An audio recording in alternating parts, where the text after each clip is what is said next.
नमस्कार दोस्तों, स्वागत है आप सभी का गुरु दक्षिणा क्लासेस के ऑनलाइन प्लेटफॉर्म पर। राधे राधे, जय श्री कृष्णा। और आ जाइए सभी फटाफट से।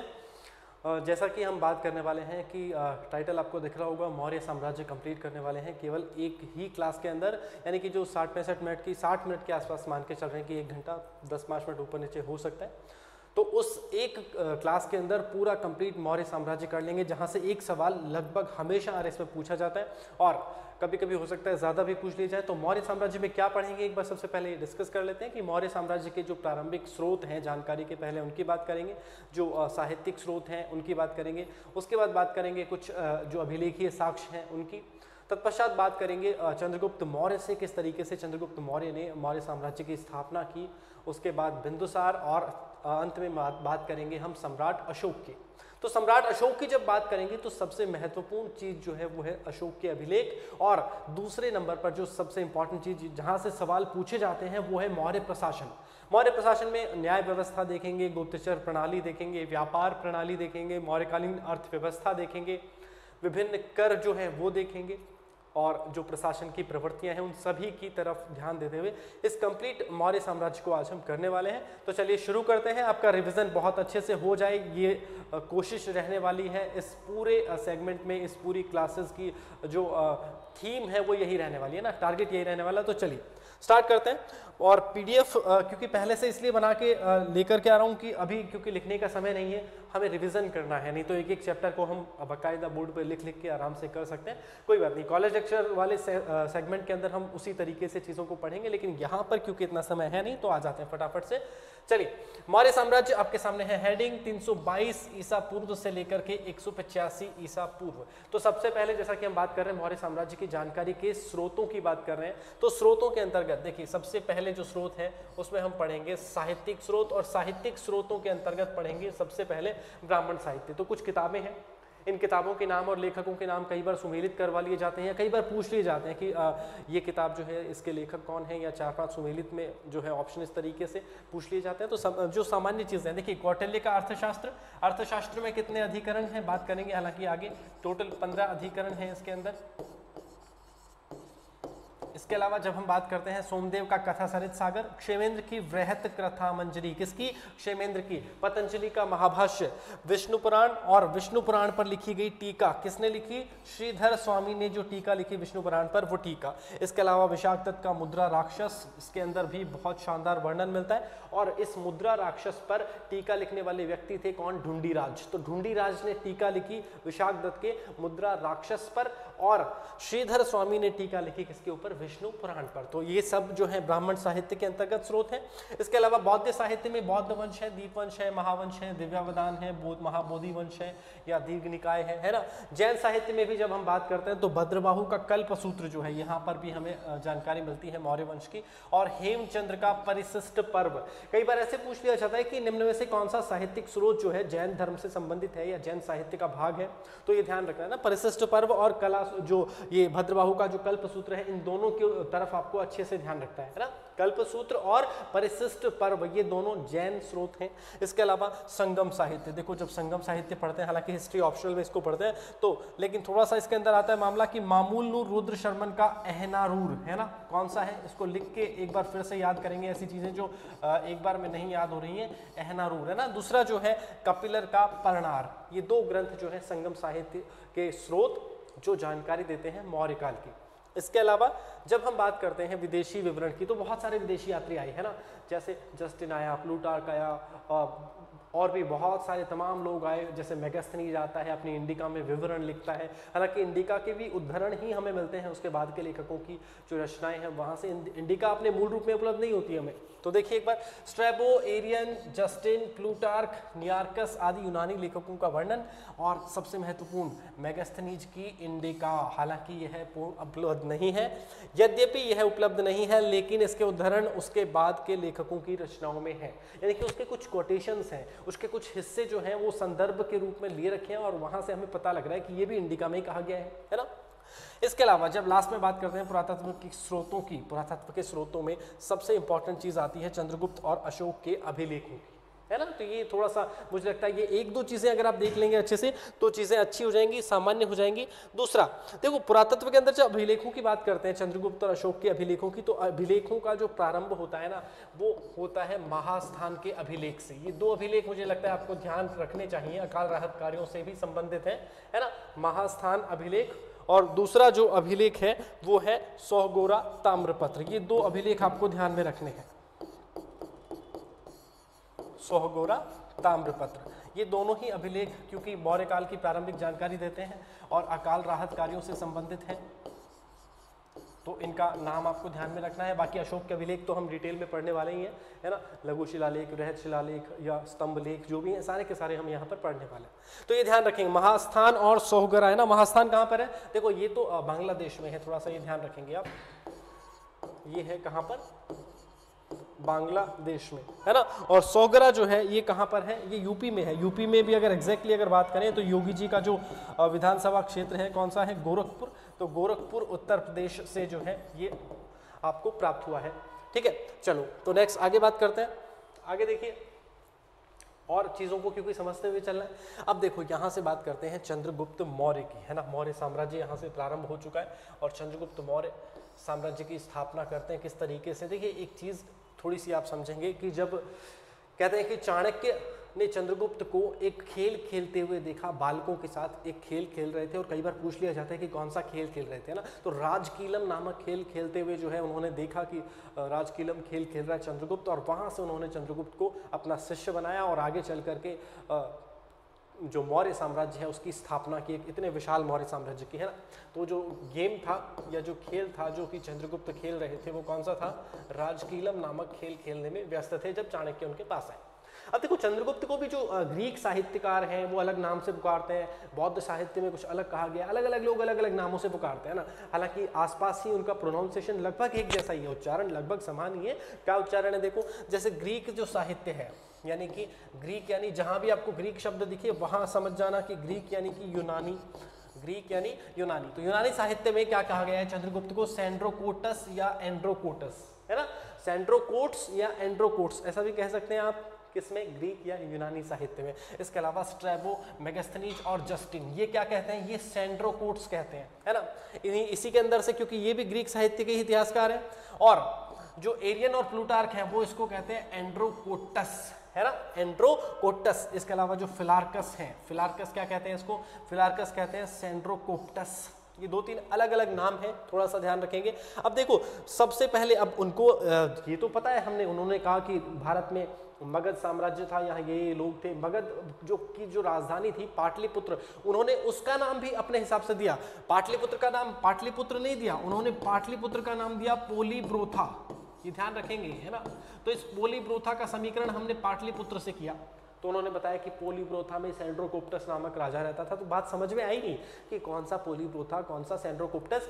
तो हमारे कुछ इतिहासकार हुए, मतलब उस समय ही कुछ इतिहासकार हुए, उन्होंने कहा देखो भाई बात ये है कि ये पोलीब्रोथा जो है ये तो है पाटलिपुत्र, और जो एंड्रोकोप्टस सेंड्रोकोप्टस ये जो आप बता रहे हो ना ये कौन है, ये चंद्रगुप्त मौर्य है। ये बात किसने बताई, सबसे पहले विलियम जोन्स ने बताई, है ना। William Jones 1784 Asiatic Society of Bengal की स्थापना, याद है आपको सारी चीजें, ठीक है। चलो देखो विलियम जोन्स ने सर्वप्रथम सेंड्रोकोटस की पहचान जो है चंद्रगुप्त मौर्य से की, और पालीब्रोथा या पोलीब्रोथा का समीकरण जो है पाटलिपुत्र से किया। तो उन्होंने बताया कि भाई हम जो पढ़ रहे हैं ना वो ये चीज़ है। हमने कहा चलो ठीक है, थैंक यू सो मच, आगे हम चीज़ें जो है आसानी से पढ़ पाएंगे, आपने सारी चीज़ें हमें बताई। हमने कहा चलो बहुत अच्छी बात है, नेक्स्ट आगे चलते हैं। चंद्रगुप्त मौर्य ने चाणक्य की सहायता से अंतिम नंद शासक धनानंद, देखो है ना अंतिम नंद शासक कौन, धनानंद, और कहते हैं कि 6 लाख की सेना लेकर, है ना, इनकी जो सेना थी वो 6 लाख की सेना थी, धनानंद की बहुत बड़ी सेना थी। और कई लोग बताते हैं कि चंद्रगुप्त की सेना भी बाद में जो है 6 लाख की सेना हो गई थी और इन्होंने संपूर्ण भारतवर्ष को रौंद डाला था। ये कथन दोनों के ही बारे में हमें प्राप्त होते हैं, ठीक है। नेक्स्ट देखो कि चंद्रगुप्त मौर्य को प्रथम भारतीय साम्राज्य का संस्थापक, ये समझिएगा, है ना, प्रथम भारतीय साम्राज्य का संस्थापक, भारत का प्रथम ऐतिहासिक सम्राट और भारतीय स्वतंत्रता संग्राम का प्रथम नायक, है ना, भारतीय स्वतंत्रता संग्राम का प्रथम नायक कहा जाता है किसको, चंद्रगुप्त मौर्य को। आगे बात करते हैं चंद्रगुप्त मौर्य के जन्म के संबंधी बात। देखो, जब कोई भी व्यक्ति होता है तो उसकी ऐतिहासिकता के संबंध में निश्चित रूप से कुछ चीजें जो है विवादित रहती हैं। तो यहाँ भी है, क्योंकि चंद्रगुप्त मौर्य की जब बात हो रही है तो चंद्रगुप्त मौर्य के संबंध में कुछ लोग जो है कह रहे हैं कि ये शूद्र है, कुछ कह रहे हैं ये शूद्र नहीं है, ये नीच कुल में नहीं जन्मा है, ये नीच या निम्न परिस्थितियों में जन्म हुआ है इसका। कुछ कह रहे हैं नहीं ये तो ब्राह्मण है, और कुछ कह रहे हैं नहीं ये तो क्षत्रिय है ना। तो बहुत सारे अलग अलग मत हैं, किसके अनुसार क्या मत है वो एक बार देख लेते हैं। जैसे ब्राह्मण जो साहित्य है, ब्राह्मण साहित्य में क्या कहा गया है, इनको शूद्र की उपमा दी गई है कि ब्राह्मण साहित्य जो है उसमें इनको शूद्र कहा गया है। इसके अलावा जैन और बौद्ध साहित्य जो है ये क्या कहता है, इनको क्षत्रिय बताता है। ये इंपॉर्टेंट है भैया ना, क्षत्रिय कौन बताता है, जैन और बौद्ध साहित्य। इसके अलावा जो यूनानी साहित्य है, ग्रीक साहित्य, वो क्या कहता है, वो कहता है कि निम्न परिस्थितियों में जन्मा है, ये निम्न कुल में नहीं जन्मा है, निम्न परिस्थितियों में जन्मा है। इसके अलावा मुद्रा राक्षस में, जो मुद्रा राक्षस किसका है जल्दी से बताओ, अभी अभी हमने पढ़ा था ना विशाख दत्त का, याद है, अभी तो पढ़ा है हमने। तो विशाख दत्त जी मुद्रा राक्षस के अंदर क्या कहते हैं कि ये जो है वृषल है, वृषल की उपमा दी। वृषल यानी निम्न कुल में जन्म लेने वाला या नीच कुल में जन्म लेने वाला, तो इन्होंने क्या कहा कि ये वृषल है। नेक्स्ट बात करते हैं स्पूनर महोदय की, ब्रिटिश इतिहासकार। ये कहते हैं कि पारसिक या ईरानी थे। और ढूंढीराज और श्रीधर स्वामी है ना, ढूंढीराज कौन थे, जिन्होंने मुद्रा राक्षस की जो है टीका लिखी, और श्रीधर स्वामी कौन थे, जिन्होंने विष्णु पुराण की टीका लिखी, पढ़ चुके हैं अभी है ना, पहली स्लाइड में सबसे पहले देखा। तो इन दोनों का मानना है कि मुरा नामक महिला से उत्पन्न होने के कारण ये जो वंश था ये मौर्य वंश कहलाया। चंद्रगुप्त मौर्य की माता का नाम क्या था, मुरा था, इनके अनुसार है ना। और अंत में जो है बौद्ध ग्रंथ जो है एक महापरिनिर्वाण सूत्र या महापरिनिर्वाण सूत्र भी इसको कहते हैं, ये कहते थे कि ये पिपली वन के क्षत्रिय थे।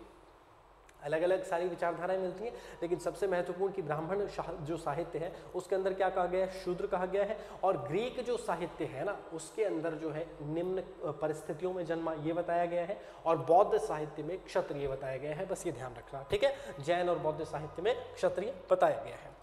आगे जब बात करते हैं चंद्रगुप्त मौर्य की राजनैतिक उपलब्धियों की, तो यहाँ आपको और भी कुछ चीज़ें दिखाई देती है।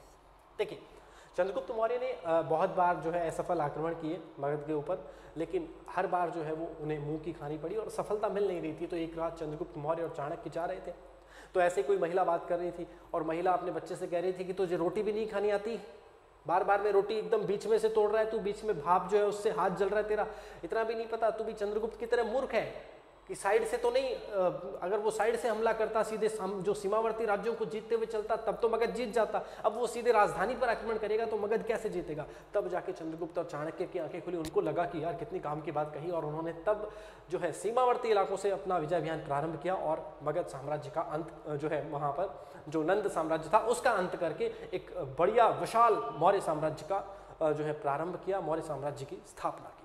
तो ये पूरा मामला। अब देखिए, प्रथम आक्रमण मगध पर असफल, और भी कई सारे आक्रमण असफल थे एक्चुअली। तो उसके बाद जो है इन्होंने, अब क्योंकि सीमावर्ती राज्य कौन है, पंजाब, तो पंजाब की विजय की, और उसके बाद मगध पर आक्रमण करके नंद वंश का अंत किया। और नंद वंश पर जो शासक थे उस समय वो कौन थे, धनानंद। अब धनानंद के प्रधानमंत्री थे एक शक्टार, और बताते हैं कि जो शक्टार थे ये चंद्रगुप्त मौर्य के पक्ष में आ गए थे। इन्होंने शक्टार की सहायता से इसको पराजित किया, ऐसा माना जाता है ना, ठीक है। देखो, नंदवंश के विरुद्ध युद्ध का वर्णन मिलिंदपन हो, जो कि बौद्ध ग्रंथ है, इसमें भी है, और इसमें बताया गया है कि धनानंद के अमात्य शक्टार ने चंद्रगुप्त मौर्य की सहायता की थी। लेकिन ये केवल एक ही जगह वर्णन मिलता है, कहाँ मिलता है ये भी ध्यान रखना है कि शक्टार ने सहायता की, जो है चंद्रगुप्त की सहायता की, किसके अनुसार, मिलिंदपन के अनुसार। मिलिंदपन हो यानी कि बौद्ध साहित्य है ना, बौद्ध ग्रंथ है, तो बौद्ध साहित्य के अनुसार ये बात कही गई है कि जो शक्टार था उसने हेल्प की किसकी, चंद्रगुप्त की। नेक्स्ट आगे बात करते हैं कि यूनानी लेखक थे एक प्लूटार्क, इन्होंने इनके अनुसार चंद्रगुप्त मौर्य ने 6 लाख की सेना लेकर संपूर्ण भारत को उन्होंने डाला, यानी कि एक वैज्ञानिक सीमा को इन्होंने प्राप्त कर लिया भारत की। हिंदुकुश पर्वत तक का पूरा इलाका जो है इन्होंने जो है विजित किया। नेक्स्ट बात करते हैं आगे सेल्यूकस से युद्ध। देखो, सेल्यूकस निकेटर जो है सिकंदर के बाद जो सिकंदर का सेनापति था वो शासक बना, और बाद में जब उसने भारत पर आक्रमण करने का निश्चय किया तो यहाँ पर 305 ईसा पूर्व में जो है चंद्रगुप्त और इनके मध्य युद्ध हुआ है ना। तो चंद्रगुप्त मौर्य ने सीरिया के ग्रीक शासक जो है, सीरिया का था ये, सेल्यूकस निकेटर को पराजित किया, और पराजित करके न केवल पराजित किया, उसे संधि करने पर विवश भी किया, उसके साथ संधि की ध्यान रखना है ना।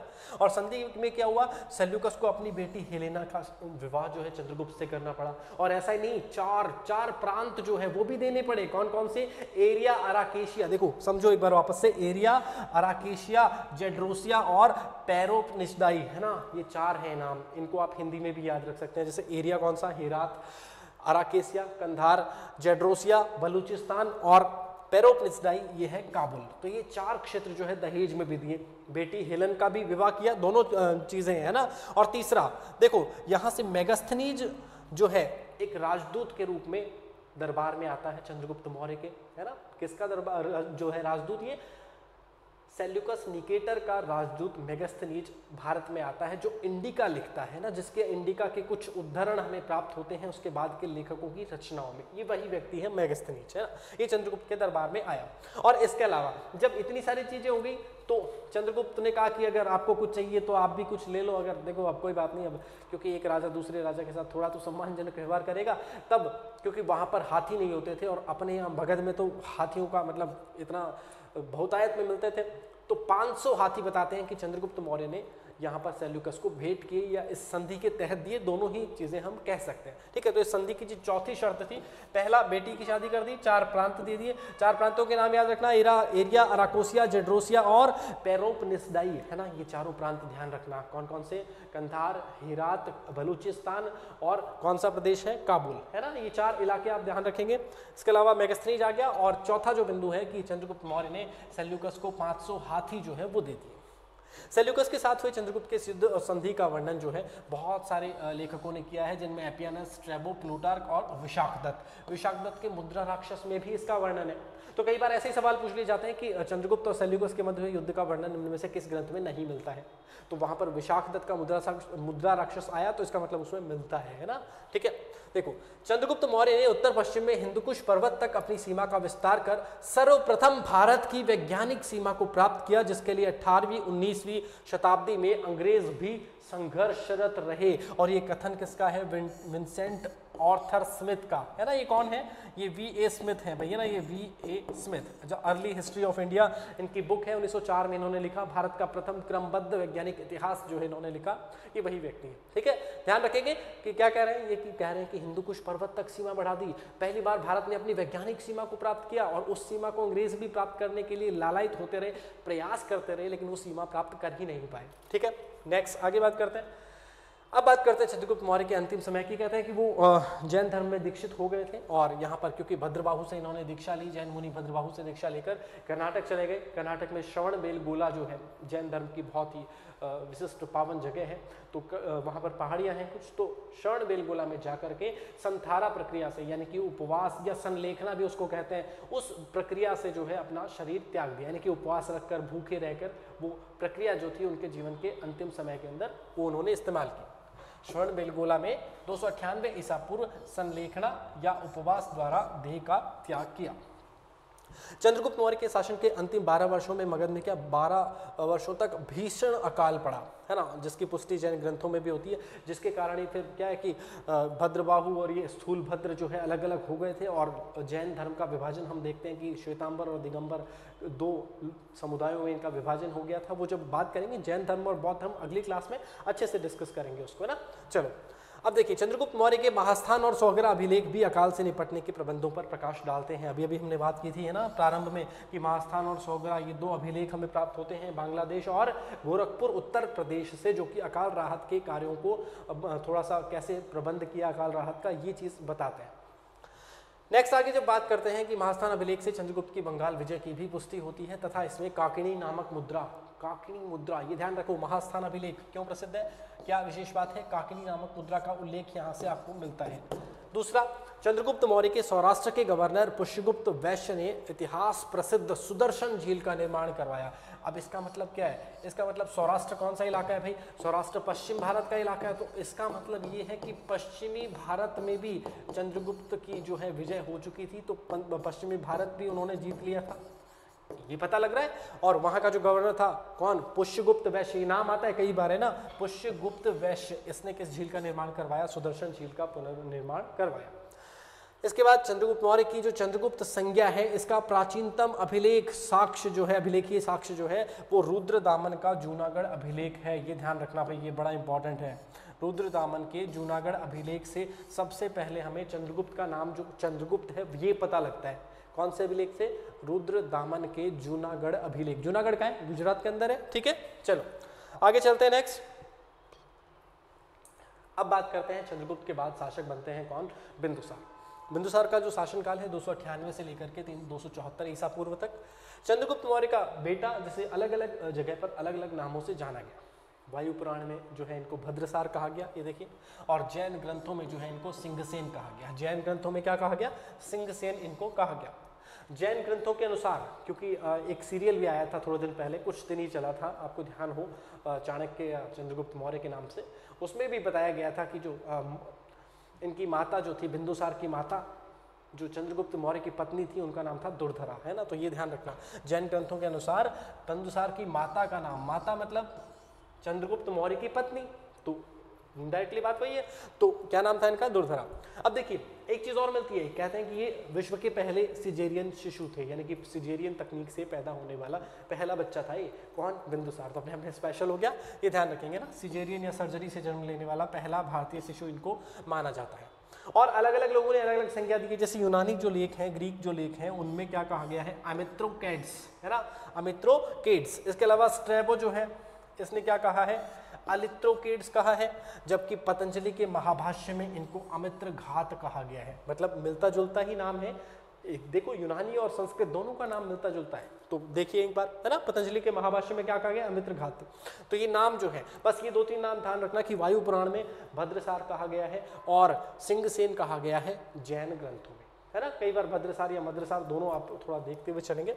नेक्स्ट आगे देखिए, यूनानी शासकों के साथ संबंध। देखो यूनानी लेखक प्लिनी के अनुसार मिस्र के शासक टॉलमी द्वितीय फिलाडेल्फस ने, देखो पहली बात तो ये बता कौन रहा है, प्लिनी बता रहा है। ये क्या बोल रहा है कि मिस्र का एक शासक था टॉलमी सेकंड, है ना, टॉलमी सेकंड, और इसकी उपाधि थी फिलाडेल्फस।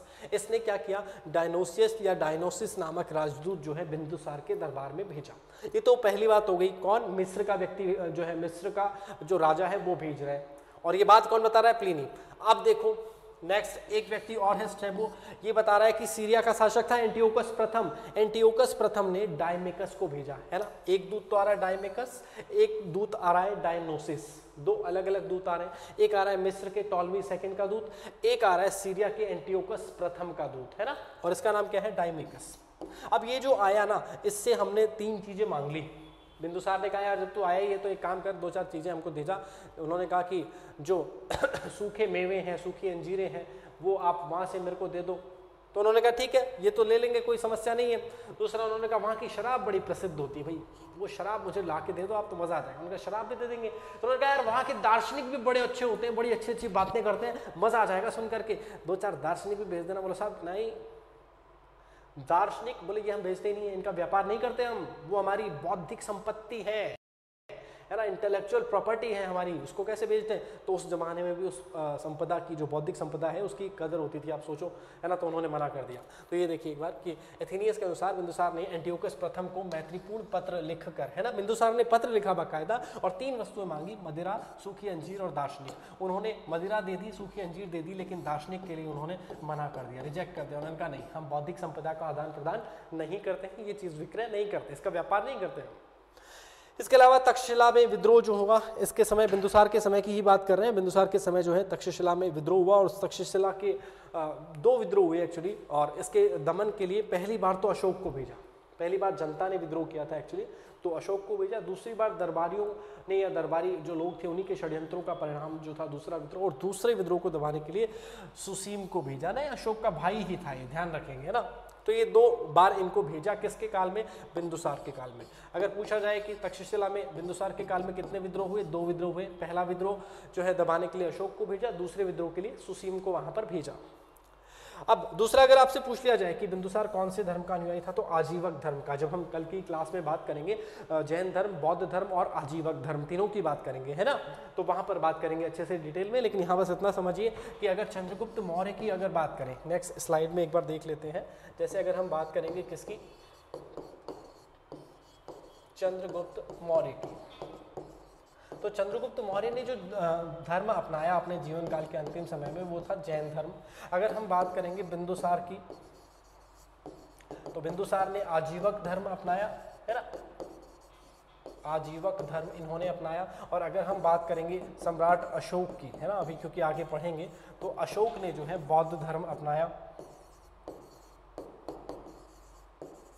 उपगुप्त या बाल पंडित नामक व्यक्ति ने जो है इनको दीक्षा दी बौद्ध धर्म की। तो ये तमाम बातें हम आगे भी देखते हुए चलेंगे। एक बार यहाँ एक साथ देख लेंगे कि किसने कौन सा धर्म अपनाया, कौन से धर्म को संरक्षण दिया, तो आगे कई बार ऐसे सवाल भी पूछ लिए जाते हैं। नेक्स्ट आगे चल के बात करते हैं। देखो चाणक्य जो है ये बिंदुसार का भी प्रधानमंत्री था, जिसके बाद राधागुप्त प्रधानमंत्री बना। चाणक्य के बाद जो प्रधानमंत्री बनने वाला व्यक्ति था वो राधागुप्त था। और कहते हैं दिव्यावदान के अंदर, दिव्यावदान जो कि एक बौद्ध ग्रंथ है, उसके अनुसार एक 500 सदस्यों की एक सभा थी। किसके दरबार में? बिंदुसार के दरबार में या बिंदुसार की सभा में, मतलब 500 सदस्यों वाली एक मंत्री परिषद थी। 500 सदस्यों वाली एक मंत्री परिषद थी, जिसका प्रधान कौन था? खल्लाटक। ये इंपॉर्टेंट बात है कि इस 500 सदस्यों की जो मंत्री परिषद थी, इस मंत्री परिषद का जो प्रधान था वो खल्लाटक था। क्लियर है? नेक्स्ट चलो आगे देखते हैं। अब आते हैं इतिहास के उस व्यक्ति के बारे में जिसको समझने के लिए, जिसको पढ़ने के लिए मुझे लगता है कि उसके अभिलेख सबसे ज्यादा महत्वपूर्ण सिद्ध होते हैं। और रोमिला थापर जी ने तो केवल इनके अभिलेखों के आधार पर इनका पूरा इतिहास लिख डाला है भाई, है ना। सम्राट अशोक की बात कर रहे हैं तो सम्राट अशोक ना केवल जो है इन्होंने कलिंग विजय की और बहुत बड़ी सेना इनकी थी, उसके बाद इन्होंने धम्म नीति को जो है शुरू किया, यानी कि अहिंसा की जो नीति थी उसका पालन करना इन्होंने शुरू किया। और इतने सारे शिलालेख इन्होंने लगवाए कि मुझे लगता है कि इनसे ज़्यादा शिलालेख तो किसी और शासक के द्वारा लगवाए नहीं गए। इनको शिलालेख लिखने की प्रेरणा जो है वो ईरान के शासक दारा या डेरियस प्रथम से मिली।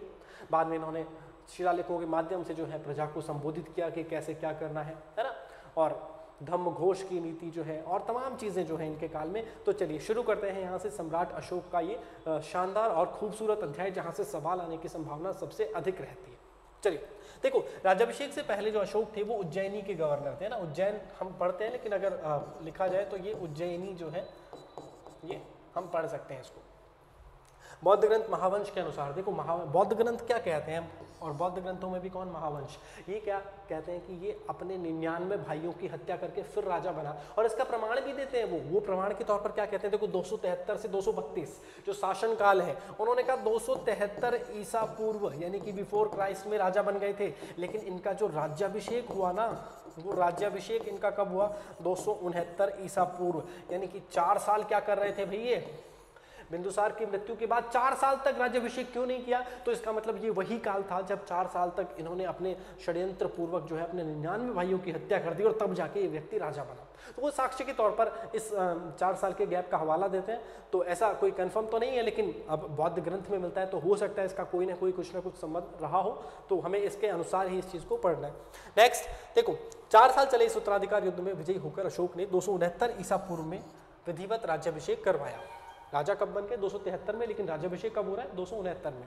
इसके अलावा बिंदुसार ने अशोक के बड़े भाई सुसीम को जो है उत्तराधिकारी नियुक्त किया था, लेकिन अशोक जो है अपने प्रधानमंत्री जो राधागुप्त था, क्योंकि हम बात कर रहे हैं कि बिंदुसार का प्रधानमंत्री पहले तो चाणक्य था, बाद में चाणक्य के बाद जब राधागुप्त प्रधानमंत्री बना तो राधागुप्त की सहायता से सुसीम को नियुक्त किया था अशोक, उसने तो बिंदुसार ने तो, लेकिन सुसीम की जगह राधागुप्त की हेल्प से राजा कौन बन गया? अशोक स्वयं राजा बन गए। ये सारी बातें हमें यहाँ से प्राप्त होती हैं। ये प्रारंभिक जीवन की बातें अशोक की, और बताते हैं कि एक, क्योंकि देखो हम ये भी बात कर चुके हैं कि एक जो बिंदुसार था वो आजीवक धर्म का अनुयायी था। उसमें आजीवक धर्म के कुछ आचार्य भी उसके दरबार में रहते थे, जिनमें एक बहुत ही प्रमुख आचार्य थे पिंगल वत्स जी, ये ध्यान रखना। और इन्होंने पहले ही भविष्यवाणी कर दी थी कि तेरे जो इतने पुत्र हैं उनमें अगर कोई व्यक्ति राजा बनेगा तो वो राजा कौन बनेगा? अशोक बनेगा। तो पिंगल वत्स ने पहले ही अशोक के राजा बनने की भविष्यवाणी कर दी थी। इसके अलावा अशोक को भाब्रू शिलालेख में जो है मगध का अधिराज यानी कि मगध अधिराज और कनगनहल्ली लेख, इंपॉर्टेंट है भाई, ध्यान रखना है ना। कनगनहल्ली लेख में क्या कहा गया है, राज्यों या राजा अशोक कहा गया है ना। ये रान्यों मतलब या तो ये कह सकते हैं कि रान्यों या राजा अशोक कहा गया है। बौद्ध ग्रंथों में अशोक की माता का नाम भी मिलता है, क्या मिलता है, सुभद्रांगी मिलता है बौद्ध ग्रंथों में, है ना। अलग अलग जगह अलग अलग चीजें हैं। तो बौद्ध ग्रंथ क्या बताते हैं कि अशोक की माता का नाम क्या था, सुभद्रांगी, जो सुभद्रांगी आजीवक धर्म की ही अनुयायी थी, है ना। तो क्योंकि अब पिता जिस धर्म का अनुयायी होगी, माता भी उसी की होगी। हमें पता है, पढ़ चुके हैं कि बिंदुसार आजीवक धर्म का अनुयायी था, तो उसकी जो माता थी अशोक की, यानी कि बिंदुसार की पत्नी जो थी सुभद्रांगी, वो भी आजीवक धर्म का ही पालन करती थी।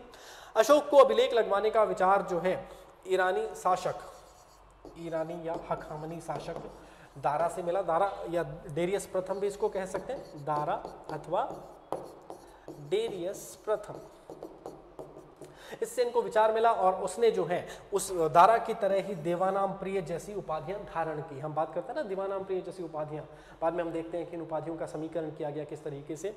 और आगे चलते हैं, आगे देखो कुछ अभिलेख हैं जैसे मास्की, गुर्जरा, निट्टूर और उदयगोलम। इन अभिलेखों में ही अशोक का जो व्यक्तिगत नाम है वो अशोक मिलता है। ये ध्यान रखना, अशोक का नाम अशोक केवल इन 4 में मिलता है, बाकी सब जगह तो देवानाम प्रिय, देवानाम प्रियदर्शी, देवानाम प्रियदर्शी, ये उपाधियां वहां पर अशोक की प्राप्त होती हैं। तो अशोक का अशोक नाम किन 4 अभिलेखों में मिलता है, मास्की, गुर्जरा, निट्टर और उदयगोलम, इन 4 अभिलेखों में मिलता है। ध्यान रखना, ये इंपॉर्टेंट है ना। और सर्वप्रथम मास्की अभिलेख में ये नाम पढ़ा गया। पढ़ा कहां पर गया, इन 4 में से भी अगर किसको पहले पढ़ा गया, मास्की अभिलेख वाले नाम को पढ़ा गया। अब देखो नेक्स्ट, अशोक के काल में जो है तीसरी बौद्ध संगीति का आयोजन किया गया और इसकी अध्यक्षता किसने की, मोगली पुत्र तिस ने इसकी अध्यक्षता की। बौद्ध धर्म जब पढ़ेंगे तो वहां पर चारों बौद्ध संगीतियां या जैन संगीतियां जितनी भी हुई उन सब की चर्चा करेंगे अच्छे से विस्तार में, कौन अध्यक्ष था, कहां पर हुई, कौन सी जगह हुई, तमाम बातें वहां पर करेंगे। अब देखो अशोक ने जो है राज्याभिषेक के 8वें वर्ष में, राज्याभिषेक कब हुआ, 269 में, 269 से 8 और जाएंगे नीचे यानी कि 261 में, 261 में, यानी कि अपने राज्याभिषेक के 8वें वर्ष में कलिंग पर आक्रमण किया। और उस समय कलिंग का शासक कौन था, नंदराज। ये सवाल पूछे जा सकते हैं, कलिंग का शासक है उस समय नंदराज, है ना। और ये बात कौन बता रहा है कि कलिंग का शासक नंदराज है, ये बात हमें बता रहे हैं हाथी गुम्फा अभिलेख। किसका है हाथी गुम्फा अभिलेख, खारवेल का। ये भी ध्यान रखना है ना कि किस किस का कौन कौन सा अभिलेख है। छोटी छोटी सी बातें लेकिन इंपॉर्टेंट है, आपको ध्यान रखनी पड़ेंगी, ठीक है। चलो आगे बात करते हैं अशोक और बौद्ध धर्म कि अशोक के जीवन में कैसे बौद्ध धर्म आया, किसने बौद्ध धर्म में दीक्षित किया, बौद्ध धर्म के लिए उन्होंने क्या किया, बौद्ध धर्म से उनके जीवन पर क्या प्रभाव पड़ा और जीवन और किस दिशा में गया। सारी बातें जो है यहाँ पे करनी बहुत ही इंपॉर्टेंट है। चलिए, दिव्यावदान यानी कि एक बौद्ध ग्रंथ है दिव्यावदान, ये ध्यान रखना ना, दीपवंश, महावंश, दिव्यावदान। दिव्यावदान के अनुसार बाल पंडित या समुद्र नामक भिक्षु के प्रभाव के कारण अशोक ने बौद्ध धर्म अपनाया एवं उपगुप्त ने अशोक को बौद्ध धर्म में दीक्षित किया। लेकिन बाद में जो इतिहासकारों ने एनालिसिस किया उसके आधार पर पता लगा ये दोनों व्यक्ति एक ही थे। बाल पंडित और उपगुप्त अलग अलग नहीं थे, दोनों एक ही व्यक्ति के दो नाम हैं। क्लियर है। इसके बाद अशोक ने जो है शासन के 10वें वर्ष में बोध गया की यात्रा की। 10वां वर्ष का मतलब क्या है, 259 ईसा पूर्व, ठीक है, याद रख पाएंगे। जैसे 10वां वर्ष ये होगा ना, शासन स्थापित कब हुआ, 269 में, क्योंकि राजगद्दी तभी मिली थी, राज्याभिषेक 273 नहीं होगा, ठीक है। रुम्मिनदेही अभिलेख के अनुसार वह अभिषेक के 20वें वर्ष में लुम्बिनी गांव आया। ये ध्यान रखना, ये बहुत इंपॉर्टेंट अभिलेख है। रुम्मिनदेही अभिलेख पूछा जाता है, बहुत बार पूछा जाता है, क्योंकि अर्थव्यवस्था से संबंधित अभिलेख है। क्या बता रहा है इसमें, देखो, वह राज्याभिषेक के 20वें वर्ष में, 20वां वर्ष यानी 10वां वर्ष अगर 259 है तो 249 है ना, याद रहेगा ना। तो 20वें वर्ष में लुम्बिनी ग्राम गया और लुम्बिनी को धर्म कर मुक्त घोषित कर भूमि कर को 1/6 से घटाकर कितना कर दिया, 1/8 कर दिया। भूमि कर घटाने का उल्लेख कौन से अभिलेख में मिलता है, रुम्मिनदेही अभिलेख के अंदर इस बात की चर्चा की गई है, ये बात वहां पर मिलती है, ठीक है। नेक्स्ट आगे बात करते हैं। देखो अशोक का धम्म क्या है भाई, अशोक का ये खुद का आविष्कार है क्या, उसकी नीतियों का संग्रह है। देखो, अपनी प्रजा के नैतिक उत्थान के लिए उसको लगे कि प्रजा के लोग अच्छा आचरण करें, सही तरीके से रहें, सब खुश रहें, उसके लिए उसने एक नैतिक आचार संहिता बनाई और उसे ही धम्म का नाम दिया। जैसे अलग अलग व्यक्ति ने अलग अलग कहा, किसी ने कहा उसकी व्यक्तिगत खोज है, किसी ने कहा सर्वधर्म है, किसी ने कहा सार्वभौमिक धर्म है, किसी ने कहा ब्राह्मण धर्म है, किसी ने कहा बौद्ध उपासक धर्म है। सब ने अलग अलग बताया, जिसको जैसा लगा उसने वैसा बताया। ठीक वैसे ही जैसे हाथी की, किसी ने बहुत सारे अंधे थे, किसी ने हाथी की पूंछ पकड़ी तो कहा हाथी रस्सी जैसा है, टांग पकड़ी तो कहा हाथी गोल गोल इस तरीके का है, किसी ने पेट पकड़ा तो कहा बहुत ऐसे दीवार जैसा, अलग अलग बातें सबकी। तो ठीक वैसे ही है ना। तो अशोक ने धम्म की परिभाषा देते हुए क्या कहा, देखो ये जो धम्म की परिभाषा ये कहाँ से ली गई है, पहली बात तो परिभाषा को भी समझेंगे, लेकिन परिभाषा ली कहाँ से गई है, ये दीर्घ निकाय के राहुलोवाद सुत्त यानी कि सिंगालोवाद सुत्त से ली गई है। कहाँ से, दीर्घ निकाय से। ये भी क्या है, बौद्ध ग्रंथ है, यहाँ से इसकी परिभाषा ली। परिभाषा क्या है, अपने जो स्तंभ लेख हैं उनके अंदर जो है खुद ही जो है प्रश्न करता है अशोक और खुद ही उत्तर देता है। पहले कहता है कि कियमच धम्मे, धम्म क्या है, कियमच धम्मे, और फिर खुद ही उत्तर देता है कि अपा सिन्वे बहु कयाने सचे सोचे माधवे साधवे च, है ना। उन्होंने कहा कि अधिक कम पाप करना, अधिक लोगों का कल्याण करना, दया करना, दान करना, है ना। अपा सिन्वे बहु कयाने दया दाने सचे सोचिए माधवे साधवे च, उन्होंने परिभाषा भी दे दी, है ना। दूसरे स्तंभ लेख के अंदर उन्होंने कहा कि ये जो धम्म है वो यही है कि अधिक लोगों का कल्याण करना, दया का भाव रखना, दान करना, लोगों की मदद करना, है ना। ये सब जो है यही तो धर्म है, ये धर्म जिसको उन्होंने धम्म नाम दिया। ये ध्यान रखना, ये धम्म है, धर्म नहीं है, ये धम्म है। अब देखो, अपा सिन्वे बहु कयाने दया दाने सचे सोचे माधवे साधवे च, ये अशोक का धम्म है, अर्थात कम पाप करना, कल्याण करना, दया दान करना, सत्य बोलना, पवित्रता से रहना, स्वभाव में मधुरता तथा साधुता बनाए रखना, जैसे तत्व अशोक के धम्म में शामिल है। ये बात यहाँ पर खत्म। आगे जब बात करते हैं कि अशोक ने धर्म प्रचार के लिए भी बहुत सारे भिक्षुओं को इधर उधर भेजा, मतलब उनमें उनके खुद के पुत्र और पुत्री भी थे, महेंद्र और संघमित्रा, जो कि उसकी महादेवी नामक पत्नी से उत्पन्न थे, और उनको श्रीलंका भेजा धर्म प्रचार के लिए। तो देखते हैं किसको कहाँ भेजा। मज्जंतिक को भेजा कश्मीर और गांधार, महारक्षित को भेजा यवन देश, मज्जिम को भेजा हिमालय देश। इसके अलावा जब बात करते हैं धर्म रक्षित को भेजा अपरांतक यानी कि पश्चिमी भारत में, महाधर्म रक्षित को भेजा महाराष्ट्र में, महादेव को भेजा मैसूर में, रक्षित को भेजा बनवासी में, है ना, जो कि कर्नाटक में है। और अगर बात करेंगे किसकी, महेंद्र और संघमित्रा की, है ना, इनका नाम यहाँ पर लिख लेते हैं, महेंद्र और संघमित्रा, इसके पुत्र और पुत्री जो थे, इनको कहाँ भेजा, इनको भेजा श्रीलंका। तो ये धर्म प्रचार के लिए अलग अलग दिशाओं में, अलग अलग देशों में, अलग अलग क्षेत्रों में जो है इनको प्रचार के लिए भेजा। नेक्स्ट, अशोक ने राज्याभिषेक के 13वां वर्ष में धम्म महामात्र की नियुक्ति की। ये सवाल कई बार आते हैं, ऐसे बहुत सारे फैक्ट मैंने इसमें इंक्लूड किए कि धम्म महामात्र की नियुक्ति राज्याभिषेक के कौन से वर्ष में की, 13वें वर्ष में। वहाँ पर ये नहीं पूछेगा आपसे कि कौन सी ईस्वी सन में या कौन से ईसा पूर्व का वर्ष 270, 280, ऐसा नहीं पूछेगा। ऐसे पूछेगा राज्याभिषेक के किस वर्ष में की, 10वें, 12वें, 15वें, 16वें, 18वें, ऐसे तरीके से ऑप्शन आपको मिलेंगे। तो 13वें वर्ष में धम्म महामात्र की नियुक्ति की। हम बात कर चुके हैं कि 8वें वर्ष में क्या किया था, कलिंग पर आक्रमण किया था। ध्यान है, सारी चीजें याद कर पा रहे हो ना, तो बिल्कुल बस वही ध्यान रखना है। 8वां वर्ष यानी 269 से 8 माइनस 261 ईसा पूर्व, ठीक है। चलो देखो, इसके अलावा धम्म महामात्र की नियुक्ति तो कर ली, लेकिन प्रादेशिक, राजुक और युक्त, ये 3 अधिकारी थे, इनको प्रति 5वें वर्ष धर्म प्रचार हेतु यात्रा पर भेजा जाता था। जिसको क्या कहा जाता था, ये इनको यात्रा पर भेजना जो है ये क्या कहलाता था, ये अनुसंयान कहलाता था। जबकि उज्जैन और तक्षशिला में प्रति 3रे वर्ष इनको, किसको, युक्त, राजुक और प्रादेशिक, ध्यान रखना, युक्त, राजुक और प्रादेशिक को प्रति 5 वर्षों में धर्म प्रचार के लिए भेजा जाता था। पहली बात, ये प्रक्रिया क्या कहलाती थी, अनुसंयान। लेकिन उज्जैन और तक्षशिला ये 2 जगह ऐसी थी जहां 5 वर्ष का इंतजार नहीं किया जाता था, हर 3 साल में भेज दिया जाता था। किस किस को, युक्त, राजुक और प्रादेशिक। क्लियर है, चलो आगे चलते हैं। नेक्स्ट बात करते हैं अशोक के धम्म का स्वरूप। विभिन्न जो विद्वान हैं, इतिहासकार हैं, सबने अलग अलग स्वरूप बताया अशोक के धम्म का स्वरूप। तो देखो, फ्लीट महोदय जो है कहते हैं कि अशोक का जो धम्म है वो राजधर्म है, कि उन्होंने राजधर्म के तौर पर उस धर्म का विकास किया। तो अशोक के धम्म को राजधर्म कौन बताते हैं, फ्लीट। ये आया हुआ सवाल है एक बार, है ना, आईएएस के प्रीलिम्स में पूछा गया सवाल है इस तरीके से, हालांकि थोड़ा लंबा चौड़ा था, लेकिन ये सवाल में ये तथ्य भी उसके अंदर शामिल था। दूसरा, राधा कुमुद मुखर्जी और जो स्मिथ है यानी कि विंसेंट आर्थर स्मिथ, ये कहते हैं कि सार्वभौमिक धर्म है, यानी कि सभी धर्मों की साझी संपत्ति जो है वो है ये धर्म।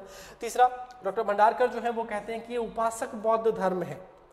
इसके बाद रमाशंकर त्रिपाठी जी आते हैं, ये कहते हैं कि ये भी सार्वभौम धर्म है। फादर हेरास, ये इंपॉर्टेंट है इनका मत, ये क्या कहते हैं कि ये ब्राह्मण धर्म है। कौन कहते हैं, फादर हेरास, जबकि बौद्ध धर्म के अनुयायी थे अशोक। तो किस आधार पर इन्होंने कहा वो तो यही जानते हैं, पर ये उन्होंने, फादर हेरास ने जो है अशोक के धम्म को ब्राह्मण धर्म की संज्ञा दी। दूसरा, सेनाट आते हैं, कहते हैं पूर्णतः बौद्ध धर्म है। इसके अलावा रोमिला थापर जो है, ये इनका भी बात बहुत इंपॉर्टेंट है भाई। रोमिला थापर को लगा कि अशोक की व्यक्तिगत खोज है, अशोक का पर्सनल आविष्कार है ना। तो अशोक ने मतलब खोज की, यूरेका मिल गया है ना आविष्कार करके, तो रूमेला थापर को लगा ये अशोक का व्यक्तिगत आविष्कार है। उन्होंने कहा कि अशोक का अपना आविष्कार। ये मत इंपॉर्टेंट है भाई, ध्यान रखना। अब देखो अशोक का जो परिवार है उसके बारे में बात कर लेते हैं कि उसकी पत्नियों में किस किस का नाम आपको प्राप्त होता है। असंधिमित्रा उसकी पत्नी का नाम मिलता है, कहाँ मिलता है? महावंश में। इसके अलावा ये ध्यान रखना है कहाँ पर किस पत्नी का नाम मिलता है? तिष्यरक्षिता का नाम मिलता है दिव्यावदान में। पद्मावती और कारुवाकी का नाम मिलता है, और कारुवाकी एकमात्र वो रानी है जिसका अभिलेखों में भी उल्लेख मिलता है ना। और कारुवाकी का एक बेटा भी मिलता है, तीवर नाम का पुत्र मिलता है, अभी आगे बात करेंगे। साथ में देवी या महादेवी नामक एक पत्नी है जिसका भी उल्लेख मिलता है, और जिसके ये दोनों जो पुत्र पुत्री हैं महेंद्र और संघमित्रा, ये देवी या महादेवी की ही संतान थे। इसके अलावा अशोक की संतानों में कुणाल का नाम मिलता है जिसे तिष्यरक्षिता ने अंधा करवा दिया था। तीवर का जो है जिक्र मिलता है किसका? कारुवाकी के पुत्र का, और महादेवी के पुत्र और पुत्री महेंद्र और संघमित्रा का वर्णन आपको प्राप्त होता है। ध्यान है, ये परिवार समझ में आ गया पूरा। चलो आगे चलते हैं। अब सबसे इंपॉर्टेंट टॉपिक देखो, यहाँ पर अशोक के शिलालेखों की जब बात करते हैं, शिलालेखों में से प्रश्न कहाँ से बनेंगे? शिलालेख तो बहुत बड़े हैं, बहुत विशाल हैं। ऑप्शनल में जब शिलालेख हम पढ़ते हैं तो आप यकीन मानिएगा 5 से 6 घंटे की क्लास केवल शिलालेखों की होती है, लेकिन हमें केवल 15 से 20 मिनट में शिलालेख पढ़ना है। और प्रश्न कैसे बनेंगे, कहाँ से बनेंगे, उन सारे एस्पेक्ट को कवर करते हुए पढ़ना है। तो चलिए देखते हैं। देखो अशोक पहला भारतीय राजा था जिसने अभिलेखों के माध्यम से प्रजा को संबोधित किया, जिसकी प्रेरणा जो है उसे किससे मिली? ईरान के शासक दारा प्रथम से मिली। ये बात आप सब समझ चुके हैं, पहले भी हमने बता दिया। दारा प्रथम या दारा प्रथम का नाम अगर दारा प्रथम की जगह डेरियस आ जाए तो डेरियस भी एक ही बात है ना, इन्हीं का नाम था। अशोक के अभिलेखों की खोज, ये इंपॉर्टेंट है भाई। सबसे पहले जो अभिलेख थे उनकी खोज किसने की? टिफेंथलर ने। और उनको पढ़ने का काम सबसे पहले कौन करता है? सबसे पहले सफल कौन हुआ पढ़ने में? वो है जेम्स प्रिंसेप। ये दो व्यक्ति अलग अलग हैं, दोनों के कार्य समझिएगा। खोज किसने की? टिफेंथलर ने, लेकिन पढ़ने में सफल कौन हुआ? जेम्स प्रिंसेप, है ना, याद रखेंगे। तो देख लेते हैं एक बार कि सबसे पहले टिफेंथलर द्वारा खोज की गई, और कौन से स्तंभ लेख की? दिल्ली मेरठ स्तंभ लेख, ये भी ध्यान रखना। और सबसे पहले जेम्स प्रिंसेप ने इनको पढ़ा। इसमें लिपि कौन कौन सी प्रयुक्त की गई है, ये भी इंपॉर्टेंट है। 4 लिपियों में टोटल जो है इनके अभिलेख हमें प्राप्त होते हैं। और कई बार ये सवाल भी आ जाता है कि कौन सा अभिलेख द्विभाषी अभिलेख है ना, जैसे शरेकुना या एरेगुडी जो है कौन कौन से लिपियों में लिखे गए हैं, कौन से अभिलेख हैं जो 2-2 लिपियों में लिखे गए हैं ना। तो इस तरीके के सवाल पूछे जाते हैं। देखो लिपि कौन कौन सी? ब्राह्मी, अरामैक, खरोष्ठी और ग्रीक या यूनानी, है ना, ग्रीक या यूनानी एक ही बात है। ब्राह्मी, अरामैक, खरोष्ठी और ग्रीक या यूनानी। देखो खरोष्ठी लिपि जो है इसके अंदर जो हमें अभिलेख प्राप्त हुए मानसेहरा और शाहबाजगढ़ी से 2 लेख प्राप्त हुए, एक मानसेहरा से एक शाहबाजगढ़ी से। इसके अलावा अरामैक लिपि के भी हमें 2 लेख मिलते हैं, लगमान से 2 लेख मिलते हैं, छोटे लघु शिलालेख, और तक्षशिला से 1 मिलता है। यानी कि 2 स्थानों से हमें अरामैक लिपि भी प्राप्त होती है। अब बात करते हैं द्विभाषी लेखों की। तो द्विभाषी लेख के अंदर पहला अभिलेख मिलता है शरेकुना, कंधार से मिलता है। इसमें कौन कौन सी लिपियां हैं? अरामैक और ग्रीक। ये इंपॉर्टेंट है। द्विभाषी अभिलेख कितने हैं? 2 हैं, शरेकुना और एरेगुडी। एरेगुडी का है आंध्र प्रदेश में, शरेकुना का है कंधार में। जो शरेकुना है ये कौन कौन सी लिपि में? अरामैक और ग्रीक। इसके अलावा जो एरेगुडी है दूसरे नंबर का, ये कौन कौन सी लिपि में है? ब्राह्मी और खरोष्ठी। ये 2 लिपियां याद रहेगा अच्छे से, आराम से, है ना। कौन कौन से 2 अभिलेख हैं जो द्विभाषी हैं? शरेकुना और एरेगुडी। शरेकुना कहाँ से मिला? कंधार से मिला। कौन कौन सी? अरामैक और ग्रीक में है। दूसरा है एरेमुखी, आंध्र प्रदेश, खरोष्ठी और ब्राह्मी लिपि में। ये अच्छे से याद रखेंगे, सवाल बनने की बहुत ज्यादा संभावना यहाँ से बनती है। 14 वृहत शिलालेख हैं, ये ध्यान रखना। और ये बहुत सारी जगहों से मिले हैं। जैसे कितनी जगह से मिले हैं? लगभग 10 जगहों से ये मिले हैं। जैसे शाहबाजगढ़ी और मानसेहरा, ये दोनों पाकिस्तान में है। कंधार ये अफगानिस्तान में है, ध्यान है आपको। कंधार जो है ये अफगानिस्तान में है। इसके अलावा कालसी उत्तराखंड में है, गिरनार कहाँ पर है? गुजरात में है, और सोपारा महाराष्ट्र में है। धौली और जोगढ़ ये दोनों उड़ीसा के अंदर ही है, ध्यान रखना, है ना, धौली और जोगढ़। एरेगुडी हम पढ़ चुके हैं आंध्र प्रदेश। सन्नति जो है कर्नाटक। सन्नति वाला सबसे आधुनिक है, सबसे अंत में, यानी कि लेटेस्ट जो है ये सन्नति वाला है, जो सबसे बाद में मिला, तो ये ध्यान रखेंगे थोड़ा सा। नेक्स्ट बात करते हैं आगे अशोक के प्रमुख शिलालेखों के महत्वपूर्ण तथ्य। कुछ इंपॉर्टेंट ऐसे तथ्य कि जो 14 शिलालेख हैं, ये जो 10 स्थानों से शिलालेख मिले हैं, ये टोटल संख्या में 14 हैं। तो इन 14 शिलालेखों में क्या क्या बातें कही गई हैं? प्रथम शिलालेख, प्रथम, दूसरा, तीसरा, क्या क्या इंपॉर्टेंट है वो देखना है। सारे नहीं याद रखने, कौन कौन से याद रखने हैं मैं आपको खुद बता रहा हूँ। यहाँ पे देखो लिखे तो हमने सारे हैं, लेकिन देखो पहला शिलालेख बहुत इंपॉर्टेंट है। जो इंपॉर्टेंट है उसके ऊपर ही मैं मार्क करने वाला हूँ, ध्यान रखेंगे। पशु बलि का निषेध। दूसरा सीमांत राज्यों का उल्लेख, ये भी इंपॉर्टेंट है। दूसरे में क्या है, सीमांत राज्यों का उल्लेख। और तीसरा, ये सबसे ज्यादा इंपॉर्टेंट है, क्यों, क्योंकि इसके अंदर हम बात कर चुके हैं कि युक्त राज्यिक और प्रादेशिक का उल्लेख है, और उल्लेख के साथ ये भी बताया गया है कि इनको आदेश मिला है, हर 5 साल में जाओ, धर्म का प्रचार करो, और अगर तक्षशिला जाना हो या उज्जैन जाना हो तो हर 3 साल में जाओ। पढ़ चुके हैं ना पहले, हाँ, तो ये चीज तीसरे शिलालेख में मिलती है। तो चौथा शिलालेख, ये भी आपको ध्यान रखना है, स्टार्टिंग की 4 धम्म घोष शब्द का प्रयोग मिलता है। पांचवा, इसके अंदर जो है धम्म महामात्रों की नियुक्ति की गई है 5वें शिलालेख के अंदर। यहां तक तो आपको कंटिन्यू याद रखने हैं, आगे अगर हो जाए तो बहुत अच्छी बात है, नहीं हो जाए तो कोई समस्या नहीं है। बस ये ध्यान रखना, छठे में प्रतिवेदकों को कहा गया है कि मैं चाहे कुछ भी कर रहा हूं, चाहे खाना खा रहा हूं, चाहे सो रहा हूं, आप कोई भी सूचना लाओ उसी समय मुझे दो। प्रतिवेदकों को स्पष्ट कह दिया कि जब भी सूचना हो तुरंत मुझे दो। 7वां शिलालेख, 8वां, 9वां, इनमें लगभग जो है सर्वधर्म संभाव, धर्म यात्रा या धम्म मंगल के बारे में बताया गया है।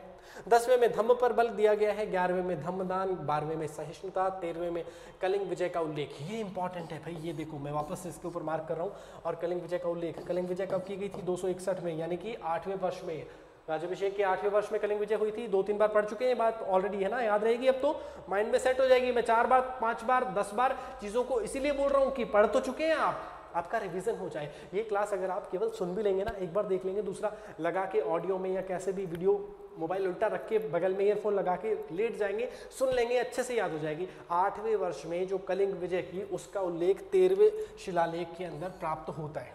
और जो 14वां शिलालेख है, ये बताता है कि सारे शिलालेखों का महत्व क्या है। क्लियर है? चलो आगे बात करते हैं। 10वां शिलालेख धम्म यात्रा पर बल देता है। ये तो हो गया पूरा। चलो अब बात करते हैं कुछ स्तंभ लेखों की। स्तंभ लेख, इनकी संख्या 7 है, और जो स्तंभ लेख हैं इनके अंदर भी कुछ इंपॉर्टेंट बातें हैं, जो केवल जिनमें इंपॉर्टेंट चीज़ है वही बता रहा हूँ, और केवल एक ही सबसे ज़्यादा इंपॉर्टेंट है, वो है दूसरा। दूसरे में इंपॉर्टेंट क्यों है दूसरा इन 7 में? क्योंकि दूसरा जो स्तंभ लेख है, ये जो 7 स्तंभ लेख है ना, ये 6 स्थानों पर मिले हैं। लेख तो पूरे 7 है इनके अंदर, लेकिन स्थान जो है 6 स्थानों पर अलग मिले हैं। बात करेंगे अभी दिल्ली टोपरा, दिल्ली मेरठ, लौरिया राज, लौरिया नंदनगढ़ है ना, रामपुरवा, ये सब।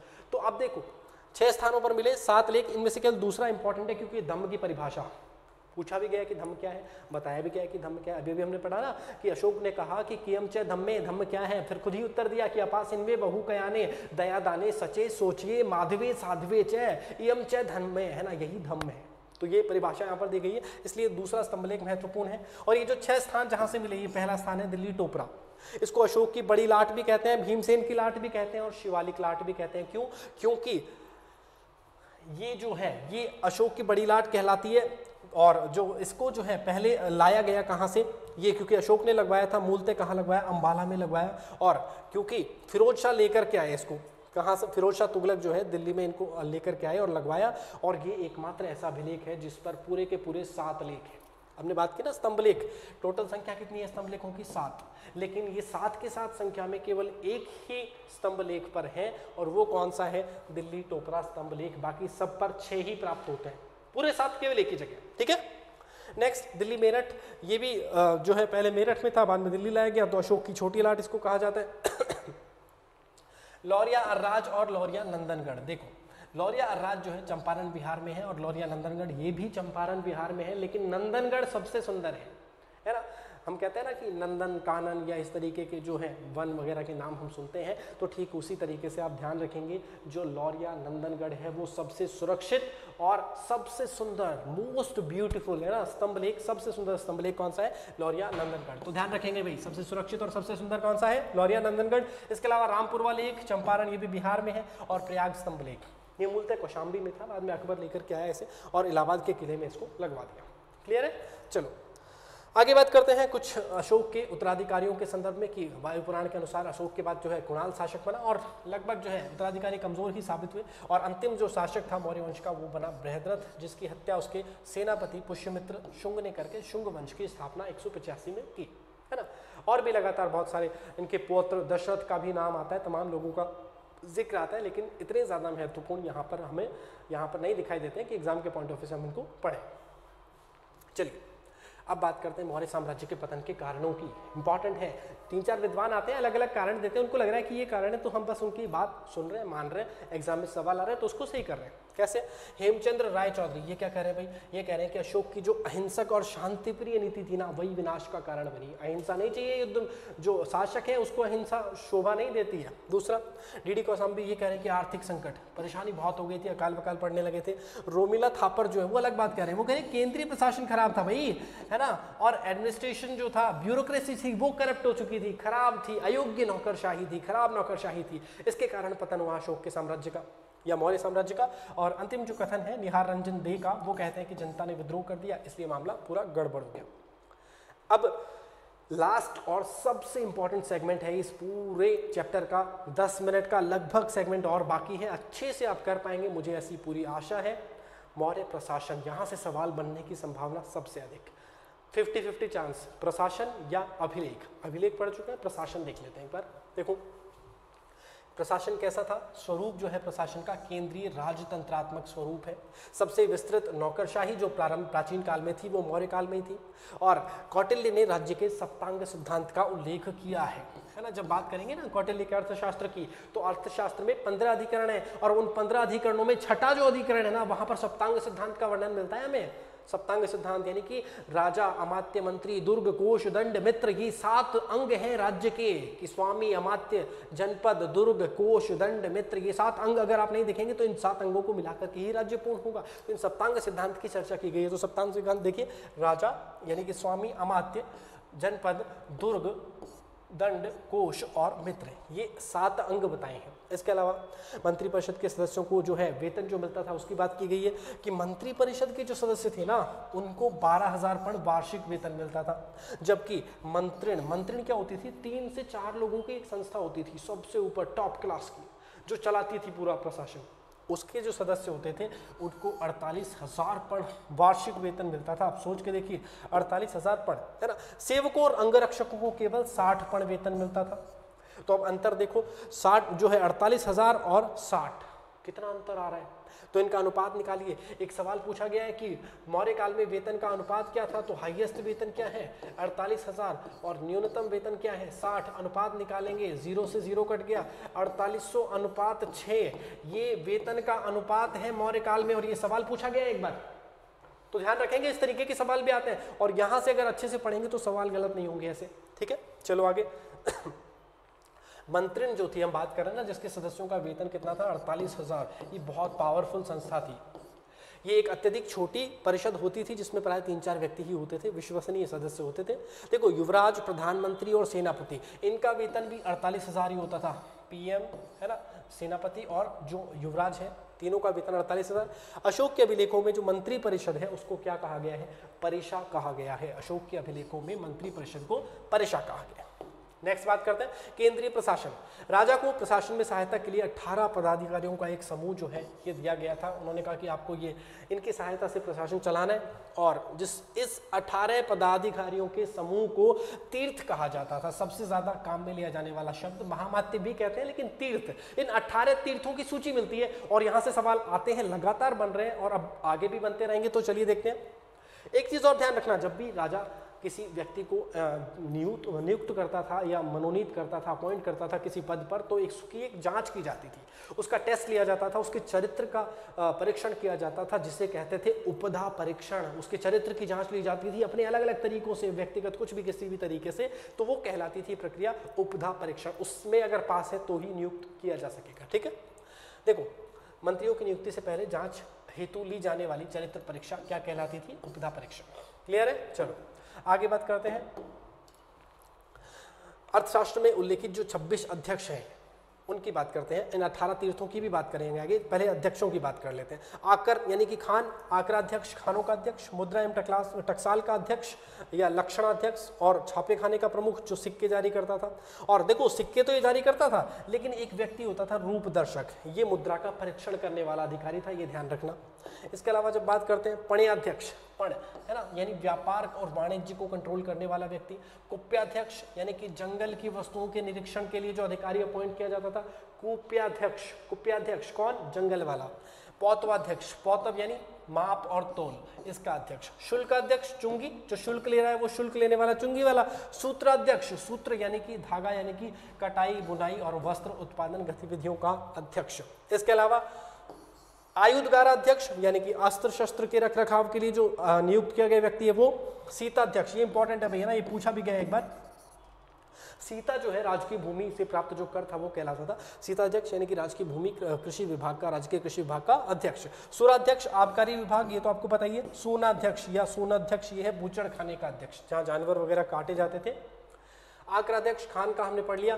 विविताध्यक्ष ये चारागाह का अध्यक्ष है ना, ये ध्यान रखना। नवाध्यक्ष नौसेना का अध्यक्ष। गणिकाध्यक्ष वैश्याओं का निरीक्षक, और ये ध्यान रखना कि जो वैश्याएं थी इनको रूपा जीवा कहा जाता था। मौर्य काल के अंदर जो वैश्याएं थी इनको रूपा जीवा कहा जाता था। संस्थाध्यक्ष व्यापारिक मार्गों का अध्यक्ष। लवणाध्यक्ष नमक का अधिकारी। मुद्राध्यक्ष पासपोर्ट अधिकारी, ये भी ध्यान रखना है ना। कोष्ठागार अध्यक्ष भंडार गृह का अधिकारी। और स्वर्णाध्यक्ष जो स्वर्ण उत्पादन और शुद्धता का मानकीकरण का काम करे, एक स्टैंडर्ड मानक बनाए कि ये सही है ये गलत है, वो स्वर्णाध्यक्ष। अब बात करते हैं 18 तीर्थों की, है ना। पहले 2-4 ये और देख लेते हैं। अध्यक्ष हस्ती अध्यक्ष हाथी का। बंदनागार जेल वाला, ये आपको ध्यान ऐसे हो जाएगा आराम से। देवताध्यक्ष धार्मिक संस्थाओं का। लोहाध्यक्ष यानी कि जो धातु विभाग का है वो अध्यक्ष। पत्तन यानी कि बंदरगाह, ये भी आपको पता है। द्यूत यानी कि जुआ। और मानाध्यक्ष यानी कि दूरी और समय के संकेतकों से संबंधित। ये तो हो गए 26 अध्यक्ष। अब बात करते हैं 18 तीर्थ, ये बड़े इंपॉर्टेंट है भाई, ये 18 तीर्थ, और यहाँ से सवाल बहुत ज्यादा बनने की संभावना है। मोस्ट इंपॉर्टेंट है, मोस्ट इंपॉर्टेंट है ना। पीडीएफ मिल जाएगी आपको क्लास के तुरंत बाद। अब देखिए एक बार इसको, मंत्री और पुरोहित ये जो होता था ये प्रधान अधिकारी होता था। समाहर्ता ये पूछा गया है। राजस्व का संग्रह करता, समाहर्ता कौन होता था? जो आय और व्यय का ब्यौरा रखने वाला अधिकारी है वो कौन है? समाहर्ता। सन्निधाता कौन है? कोषाध्यक्ष। सन्निधाता कोषाध्यक्ष, कोष को संभालने वाला कौन है? सन्निधाता। सेनापति युद्ध विभाग का मंत्री है। युवराज राज्य का उत्तराधिकारी है। प्रदेष्टा ये भी ध्यान रखना, प्रदेष्टा कौन है? कंटक शोधन न्यायालय यानी कि फौजदारी न्यायालय का न्यायाधीश कौन है? प्रदेष्टा। इसके अलावा नायक सेना का संचालक। कर्मांतिक है उद्योग धंधों का प्रधान निरीक्षक। व्यावहारिक है धर्मस्थीय न्यायालय का यानी कि दीवानी न्यायालय का न्यायाधीश। अब देखो प्रदेष्टा और व्यावहारिक अंतर क्या है? प्रदेष्टा तो है फौजदारी न्यायालय का न्यायाधीश और व्यावहारिक है दीवानी न्यायालय का न्यायाधीश। फौजदारी न्यायालय को क्या कहते हैं? कंटक शोधन, और दीवानी को कहते हैं धर्मस्थीय। ठीक है, चलो आगे देखते हैं बाकी तीर्थ। मंत्री परिषदाध्यक्ष, मंत्री परिषद का अध्यक्ष। दंडपाल सेना की सामग्री जुटाने वाला अधिकारी, और कुछ नहीं सोच लेना है दंडपाल से। ठीक है। अंतपाल सीमावर्ती दुर्गों की रक्षा करने वाला। दुर्गपाल दुर्गों का प्रबंधक। नागरक नगर का प्रमुख अधिकारी। प्रशासता ये इंपॉर्टेंट है। प्रशासता कौन है? राजकीय कागजों को सुरक्षित रखने एवं राजकीय आज्ञाओं को लिपिबद्ध करने वाला अधिकारी। इसके अलावा द्वारिक राजमहलों की देखभाल करने वाला, जैसे जो डोडी वाले होते व्यक्ति थे वो। अंतर्वेशिक सम्राट की अंगरक्षक सेना का प्रधान, ये भी इंपॉर्टेंट है। और आठविक यानी कि वन विभाग का प्रधान। ये 18 तीर्थ आप एक बार याद कर लेंगे, ज्यादा समस्या नहीं होगी, बहुत अच्छे से चीजें सॉल्व हो जाएंगी, मजा आएगा आपको। नेक्स्ट आगे देखते हैं।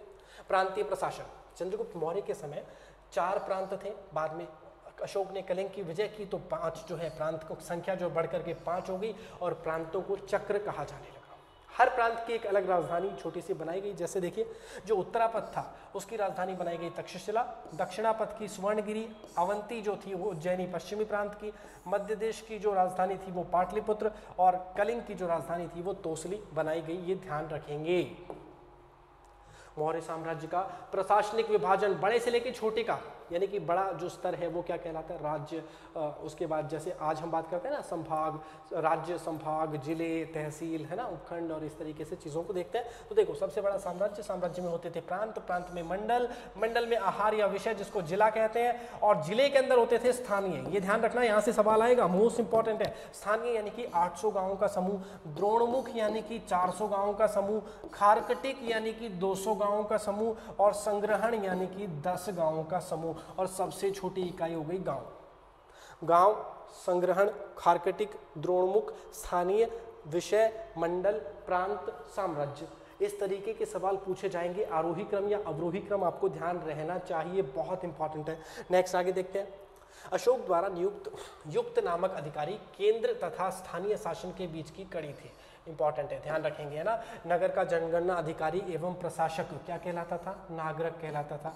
जिला प्रशासन के नाम पर क्या होता था? जिले को क्या कहते थे? विषय या आहत। और इसका प्रमुख अधिकारी विषयपति होता था। देखो मेगास्थनीज ने भी वर्णन किया है, मेगास्थनीज जो है एग्रोनोमोई बताया है, मेगास्थनीज ने किसको? विषयपति को, यानी कि जो वर्तमान में कलेक्टर है उससे तुलना की जा सकती है इसकी। तो वर्तमान जिला कलेक्टर जो है उसको विषयपति या एग्रोनोमोई कहा गया है। एग्रोनोमोई कौन कह रहा है? मेगास्थनीज कह रहा है, ठीक है। आगे देखते हैं प्रशासनिक अधिकारियों का आरोही क्रम, ये बहुत इंपॉर्टेंट है। जैसे अभी हमने पढ़ा ना गांव खारकटिक, उस तरीके से ठीक वैसे ही ये होगा कौन? सबसे पहले गोप, फिर स्थानिक, युक्त, राजुक, प्रादेशिक, विषयपति, समाहर्ता, महामात्य, प्रांतपति और अंत में जो है सबसे ऊपर वो है राजा। ये क्रम ध्यान रखना बहुत इंपॉर्टेंट है, आपको मजा आएगा इसको याद भी रखने में, एक बार में याद हो जाएगा, परेशानी नहीं होगी बिल्कुल भी। चलिए अब देखते हैं गुप्तचर व्यवस्था, ये भी बड़ी मजबूत थी भाई गुप्तचर व्यवस्था, है ना।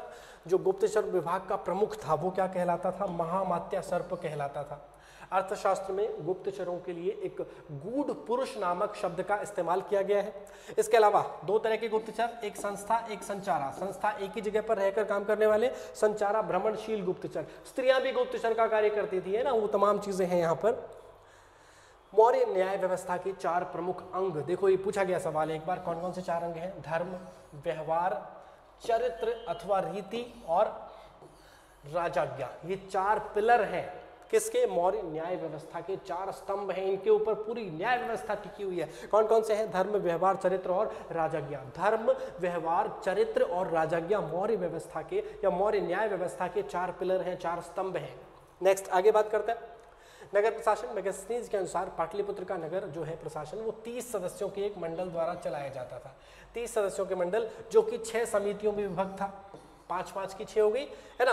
प्रत्येक समिति में 5 सदस्य थे, ये भी ध्यान है आपको। अब ये जो समितियां हैं इनके कार्य ध्यान रखो भाई, ये सवाल आया हुआ है एक बार, ये आपको थोड़ा सा याद करना पड़ेगा। प्रथम जो समिति है वो उद्योग धंधों से जो संबंधित समिति है, दूसरी विदेशियों की देखरेख से, तीसरी जन्म मरण से, चौथी समिति व्यापार वाणिज्य से, 5वीं निर्मित वस्तुओं के क्रय विक्रय का निरीक्षण करने वाली, 6ठी समिति बिक्री कर वसूल करने का कार्य यानी कि चुंगी वसूलने वाली समिति थी। दूसरा मेगास्थनीज जो है वो नगर अधिकारी को क्या कहता है? एस्ट्रोनोमोई। ये ध्यान रखना, कलेक्टर को या विषयपति को क्या कह रहा है? एग्रोनोमोई, और नगर अधिकारी को कह रहा है एस्ट्रोनोमोई। दोनों अलग अलग हैं, ध्यान रखेंगे, ठीक है। एग्रोनोमोई नामक अधिकारी जिले में सड़क और भवन निर्माण का कार्य यानी कि कलेक्टर। न्याय व्यवस्था, अंतिम न्यायाधीश कौन है? राजा ही है, सम्राट ही है सबसे ऊपर, लेकिन न्यायालय भी हैं, 2 प्रकार के न्यायालय हैं। पहला धर्मस्थीय यानी कि दीवानी न्यायालय, इसका प्रमुख हम पढ़ चुके हैं, कौन है? व्यावहारिक, इसका प्रमुख कौन है? व्यावहारिक। इसके अलावा दूसरा कंटकशोधन यानी कि फौजदारी न्यायालय, फौजदारी अदालतें, इसका जो प्रमुख है वो कौन है? प्रदेष्टा। ये दोनों पढ़ चुके हैं। जनपद का जो न्यायाधीश है उसका प्रमुख कौन है? राजुक, युक्त राजुक पढ़ा है ना हमने। देखो एक व्यक्ति थे, एक अंग्रेज इतिहासकार हैं गुडवेनेडी, इन्होंने बताया कि मौर्यों का जो वंश चिन्ह है या राज चिन्ह है वो मयूर है, मोर है। इन्होंने ये जानकारी हमें दी। मेगास्थनीज और स्ट्रैबो के अनुसार भारत में दास प्रथा नहीं थी।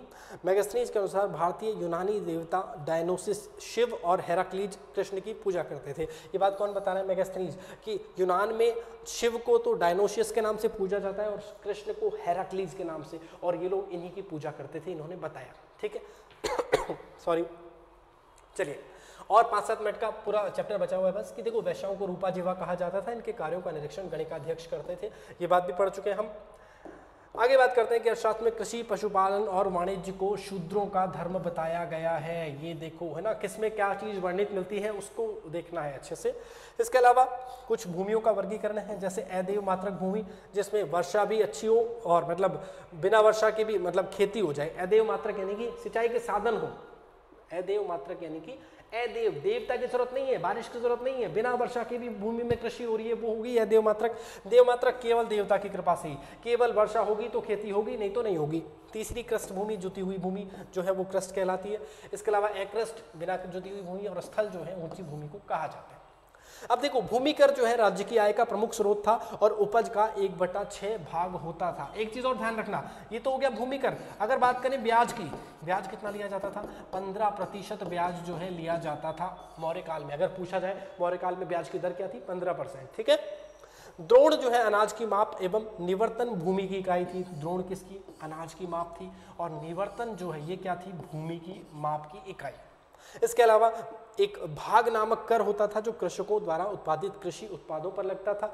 सीता नामक कर होता था राजकीय एवं वन्य भूमि से प्राप्त आय पर लगता था। प्रणय आपातकालीन कर।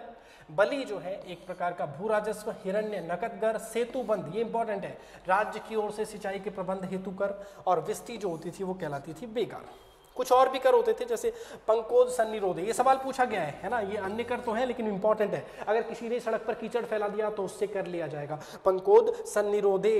इसके अलावा तरदे, पुल पार करने पर भी कर। सेतु, फल फूल सब्जियों पर। पिंड कर, संपूर्ण गांव पर सामूहिक। अब देखो मौर्य काल में हाथी दांत का व्यापार विकसित अवस्था में था, और काशी जो है हाथी दांत के व्यापार का प्रमुख केंद्र था। और अर्थशास्त्र के अनुसार वार्षिक ब्याज दर जो कि हम बात कर चुके हैं कितनी थी? 15% थी।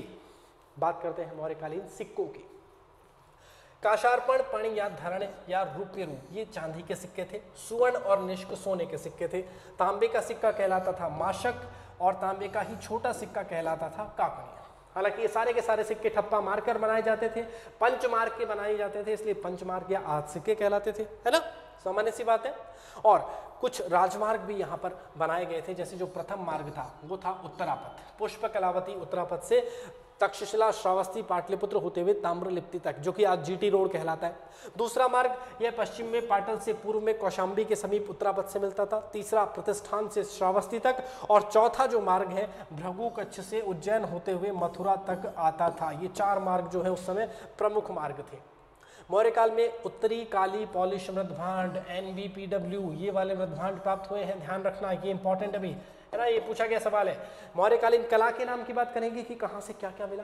देखो मौर्य काल में कांस्य के स्थान पर पत्थर का उपयोग हुआ, और जो स्तंभ बनाएंगे ना अशोक के, उसमें एकाश्मक पत्थर यानी कि एक बड़े पत्थर को काट करके ही पूरा स्तंभ बना दिया गया, अलग अलग पत्थर के टुकड़े नहीं जोड़े गए। ये सबसे खास बात थी। यूनानी और भारतीय स्तंभों में यही सबसे बड़ा अंतर था, है ना। चलो आगे बात करते हैं। अशोक को स्तंभ लगवाने की प्रेरणा ईरान के शासक दारा प्रथम से मिली, ये आपको पता ही है। देखो अशोक का जो प्रथम स्तंभ है ये इंपॉर्टेंट है, बसाड़ या वैशाली का कोलूहा स्तंभ है। इसके शीर्ष पर शेर की मूर्ति है, और यह बुद्ध के अंतिम उपदेश की स्मृति में निर्मित है। अब देखो अशोक के स्तंभों की यूनानी अभिलेखों से जब तुलना करते हैं यूनानी स्तंभों से, तो देखते हैं अपने वाले जो हैं वो ज़्यादा अच्छे हैं, एकाश्मिक हैं, उनके टुकड़ों में बने हुए हैं। जैसे अशोक के स्तंभ स्वतंत्र हैं, ईरानी स्तंभ चौकी पर है, अपने यहाँ चौकी नहीं है। अशोक के स्तंभ में शीर्ष पर पशु आकृतियां हैं, उनके ऊपर नहीं है। दूसरा, अशोक के जो स्तंभ हैं वो स्वतंत्र रूप से लगाए गए हैं, जबकि ये विशाल भवनों में लगाए गए हैं। हमारे जो स्तंभ हैं अशोक वाले, उन पर पॉलिश बहुत अच्छी है, चमकदार है, जबकि उनके चमकदार पॉलिश नहीं है। ये अंतर है ना। और अशोक के जो स्तंभ हैं उनमें उल्टा कमल लगाया गया, जिसको जो है अवांगमुखी मुद्रा भी कहा गया है ना। इसे क्या कहते हैं? अवांगमुखी कमल जो है इसको कहा गया। अब देखो कुछ जो अशोक के स्तंभ हैं उन पर अंकित पशु, कौन से स्तंभ पर कौन सा पशु अंकित है ये पूछा जाता है, कई बार पूछा जाता है ना, तो ये थोड़ा सा आप ध्यान रखेंगे। जैसे सारनाथ पर 4 सिंह है, लौरिया नंदनगढ़ पर 1 है, रामपुरवा पर 1 बैल है, वैशाली में 1 सिंह है, संकिसा पर हाथी है, ध्यान रखेंगे सवाल पूछा गया है, और सांची पर 4 सिंह है। तो 4 सिंह कहाँ कहाँ हैं? सारनाथ और सांची में। 1 सिंह कहाँ कहाँ है? वैशाली और लौरिया में। 1 बैल कहाँ है? रामपुरवा में। और 1 हाथी कहाँ है? संकिसा में। याद हो जाएगा। रामपुरवा के प्रथम स्तंभ पर 1 सिंह भी बैठाया गया है। कौशाम्बी, रामपुरवा, वैशाली और संकिसा, इनके स्तंभ जो है वो लेख विहीन है, लेख ही नहीं है। और लौरिया राज कौशाम्बी स्तंभ जो है ये लेख और शीर्ष दोनों ही नहीं है।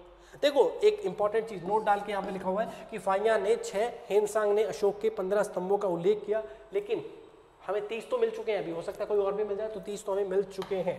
ये 30 स्तंभ जो है हमें प्राप्त हो चुके हैं, ठीक है।